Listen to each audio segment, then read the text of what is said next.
Pois é. Eu bati aqui no pedestal que está sobre a mesa, certo? E derrubei a câmera, tá certo? Mas então vamos aí fazer, certo? É o vídeo 2, tá certo? Já que é assim que quer que assim seja, tá certo? Estamos aí com 20 segundos aí de um novo vídeo e vamos tocar para frente, tá certo? Então eu falava dessa história aí, sabe, de decisões monocráticas, tá certo? E decisões aí colegiadas, assim, coloquemos assim. No tribunal, hoje nos tribunais de justiça, outro dia aí, em um processo aí, um desembargador adotou uma decisão monocrática, certo? O monocratismo se dá em face aí, sabe, de uma instituição chamada colegiada, ou uma turma que seja, tá certo? E aí na justiça, entendeu? E às vezes, e por ser colegiada, tem mais de um nessa turma, normalmente são três, tá certo? E as turmas, estou falando, tá certo? E um desses três aí vai ser o relator, tá certo? E às vezes esse relator toma decisões monocráticas, certo? Aí lembrando o que acontecia com os monarcas, tá certo? É uma decisão monárquica, sabe? Essa história aí de decisões aí, sabe? É de decisões monocráticas, certo? E assim, o valor que foi, sabe, se formando com o tempo foi o valor das decisões colegiadas, tá certo? Das decisões de muitas vontades, decisões polivoluntaristas, digamos assim, inventando palavras, tá certo? E aí, sabe, hoje o que o Musk quer, sabe, ele diz que o Xandão é um ditador, certo? Mas na verdade, sabe, o Musk, ele tenta, sabe, é, se posicionar no mundo, sabe? Como uma pessoa imperial, né? Aí, um indivíduo, sabe? Mas ele não está só, é bom lembrar isso. O Musk não está só, tá certo? Ele está aí apoiado pelo Bannon, vai ver, certo? E outros milionários do mundo aí, sabe? Que querem, sabe, acabar com essa noção aí, sabe, de país, sabe, de nação, tá certo?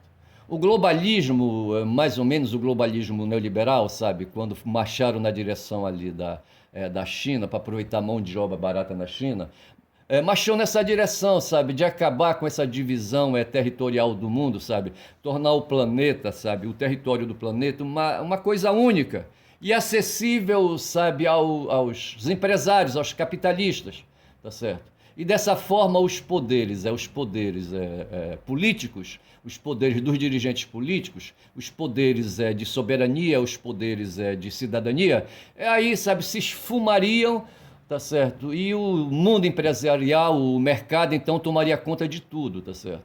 Foi essa ideia que vigorou até aí, sabe, há uns 10, 20 anos atrás, tá certo? Com aquilo que os estadunidenses imaginavam que pudesse ser, tá certo? Os estadunidenses ali, os dirigentes estadunidenses, sabe? Ali, não o presidente, certo? Mas a elite estadunidense, levou as suas empresas lá para a China, para o território da China, tá certo? O próprio Elon Musk tem lá, a Tesla, uma fábrica de carros elétricos, certo? Que aproveita ali, sabe, a mão de obra barata para fazer seus carros.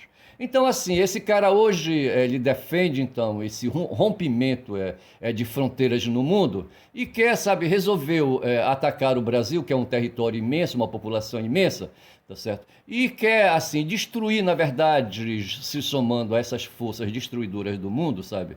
Os caras querem voltar ao estado de natureza antes do Neolítico, certo? Antes do Neolítico, certo? Ao mundo troglodita, bicho. Ao mundo das cavernas. Na verdade, é isso aí que eu fui pegar longe, tá certo? Quando aqui, no processo civilizatório, tem um momento, que é o momento da Idade Média, e se fala que foi ali um momento de sombras. Mas nesse momento eu estou recorrendo ao mundo pré-neolítico, vê se pode, rapaz. Paleolítico, então, certo? Ali o mundo do nomandismo ali, sabe? Da vida nas cavernas, entendeu? Da força da natureza. Eu não sei se o Darwin, sabe, pensava dessa maneira, ou quando ele escreveu o livro ele pensava no ser humano. Eu creio que ele pensou na vida animal do modo geral, tá certo? Na vida animal dos animais superiores, tá certo? Aí, sabe, não me lembro agora como é que te designa esses animais superiores aí, sabe, do tipo aí dos felinos, dos caninos e outros animais aí, sabe? Não estou falando aqui daqueles bichos, aqueles lagartões aí, sabe? Do ti, o que, rapaz? do T-Rex, certo? E seus ali assemelhados. Não estou falando desse povo aí, não. Eu estou falando dos animais superiores aí já e mais avançados, tá certo? Os felinos aí, os caninos, os, sabe? Aí, sabe? E os humanos, sabe? Eu não estou pensando, eu não sei se ele pensava os humanos dessa maneira, tá certo? E hoje já pensava os humanos dentro desse universo aí, eu não sei. Vou precisar ler, rapaz, A Origem das Espécies, né, do Darwin, certo? Eu só sei que, assim, sabe, o que nós temos, o que eu posso, o meu pensamento vai nessa direção, que o que Elon Musk quer, na verdade, sabe, é destruir as instituições brasileiras. E hoje, qual é o obstáculo que ele tem na frente? É o Xandão, certo? É o Xandão. Um cara que tem poder hoje de mandar aí, sabe, cancelar o X no Brasil. Por um simples fato, bicho. Se algum nacional brasileiro, sabe, se achar insultado na rede do Musk, certo? Ele entra com uma ação e aí, sabe, acha que, por exemplo, o Musk, a empresa dele tem responsabilidade, ele vai ter que vir compor um processo, certo? E se não tiver uma representação aqui no Brasil, como é que ele vai chamar, o que a gente chama, como é que ele vai ser citado, como a gente fala, certo? Todo o processo para começar precisa chamar a parte aí, sabe? Chamar a parte aí acusada para vir para o processo. Esse procedimento chama citação. Como é que ele vai fazer? Como é que o Xandão vai fazer citação do cara, entendeu? Se ele leva a empresa dele, a representação da empresa dele lá para o Vale do Silício, entendeu? Então é essa questão, sabe, que está em jogo. Não é tanto cancelar por cancelar o Musk, tá certo? Mas aí cancelar a empresa dele, entendeu? Chamar aí a empresa dele aí, sabe? As falas, entendeu? E resolver o problema. Então, na minha avaliação, tá certo? Aí eu já quebrei mesmo o vídeo, são 2 vídeos agora, tá certo? Então eu posso falar à vontade. É a questão, sabe, no fundo que nós temos mesmo aqui nesse momento, é uma luta entre Estado de natureza e Estado de direito, tá certo? Quando a gente fala da invertida do Agamenon sobre Príamo, tá certo? O cara, de certa forma ali, sabe, ele reuniu um exército imenso, tá certo, para atacar ali a Troia, certo? E ali ele estava fazendo uso da força bruta, da força da guerra, a força da violência, tá certo? E não estava respeitando aí o que a gente chama hoje aqui, sabe? E o que a gente debate hoje quando fala, por exemplo, ali do que acontece ali na faixa de Gaza, do que acontece ali na Ucrânia, do que acontece aqui, sabe, perto de nós na Venezuela. É um princípio de direito internacional, então estou falando de direito, tá certo? Aquilo que o Rousseau falava de pacto social, sabe, de constituição. Ele não falava constituição, ele falava de contrato social, tá certo? Essa questão contrato social interno e contrato social externo, tá certo? A humanidade, de certa forma, os países, de certa forma, pactuam o direito internacional. E o que hoje, sabe, se debate, sabe, é o direito de autodeterminação, o direito de existência, o direito, sabe, de tomar suas decisões, o direito de soberania, tá certo? De soberania, de cidadania. E o Musk, sabe, está se insurgindo contra isso, sabe? Na verdade, ele e as forças de extrema-direita, essa é a questão, sabe? O fundo mesmo eu anotei aqui, sabe? Qual é essa bronca toda? A bronca toda para os brasileiros aqui de extrema-direita é livrar Bolsonaro da cana, certo? Da cadeia, certo? E para o mundo, sabe, afastar o Brasil e os esquerdistas, sabe? Aí do fronte, sabe, do meio do caminho da luta da extrema-direita mundial, tá certo? Na minha cabeça é isso que vai. Não é? O Musk usa aí, sabe, o poder da fala, o poder da comunicação, para formar uma opinião mundial e nacional contra o Brasil, certo? Para destruir as suas instituições. Na verdade é isso que está em questão, tá certo? Nós temos 3 poderes, num dos poderes está Xandão, que faz o primeiro combate, está na linha de frente, certo? E atrás está Lula, certo? A Lula combatendo, inclusive, neste momento, o Congresso Nacional, tá certo? Sofrendo pressão, tá certo? Então, o que nós temos aí é isso, tá certo? Forças políticas em guerra, tá certo? É isso aí, é tremendo isso, certo? Foi por isso que eu comecei falando ali do Príamo e do Agamenon, porque, na verdade, foi uma guerra que houve ali no passado, tá certo? E essa coisa aí está posta hoje. Estamos em guerra também no mundo e estamos em guerra aqui no Brasil, tá certo? É isso, tá certo? Então é isso, sabe? Eu tenho 9 minutos do novo vídeo, mas deixa eu dar uma olhada mais aqui um pouco, tá certo? No fundo, falando em guerra, né, o que me ocorreu uma lembrança, tá certo? Ali, ontem eu falava de Tiradentes, falava da derrama, certo? Falava do quinto, o imposto chamado quinto, da mineração, dos impostos, certo? Um quinto do que era produzido nas minas eram recolhidos para o governo imperial de Portugal, certo? Para o governo de Portugal, né? Para a metrópole, certo? E ali o que se tinha eram pedras preciosas, pepitas de ouro e diamantes, tá certo? Hoje nós temos aí uma luta, não é de pepitas de ouro e diamantes, sabe? Que são aí, sabe, bens econômicos, certo? Ativos, ativos financeiros. Mas na verdade o que nós temos hoje em questão é dinheiro, tá certo? Nós temos hoje uma guerra de equivalentes, tá certo? No tempo de Tiradentes havia, né, as pedras preciosas, pepitas de ouro e diamantes, tá certo? Hoje, o que nós temos é dinheiro. E isso aí me faz fazer uma conexão, sabe, com duas figuras hoje aqui, sabe, aí que a morte de Silvio Santos trouxe para nós. O próprio Silvio Santos, tá certo? E um outro aí, sabe, chamado Roberto Marinho.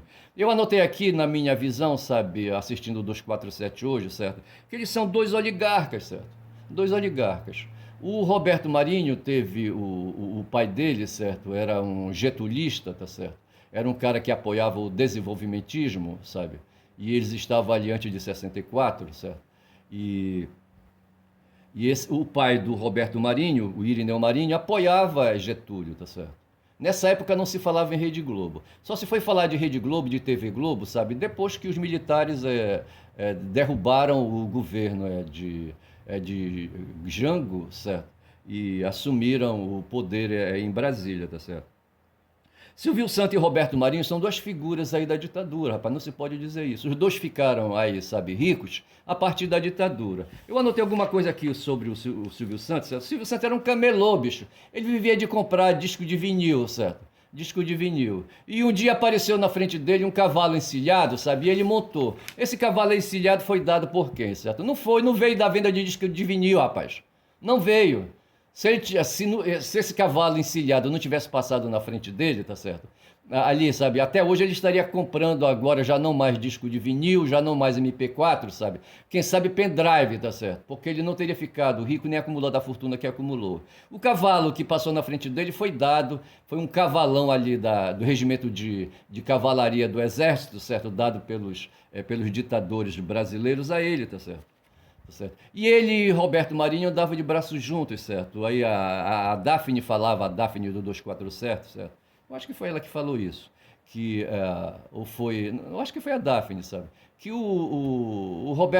que o Silvio Santos era empregado, rapaz, empregado, ali comprava horários de televisão, sabe? Na TV Globo, entendeu? Para fazer seus programas.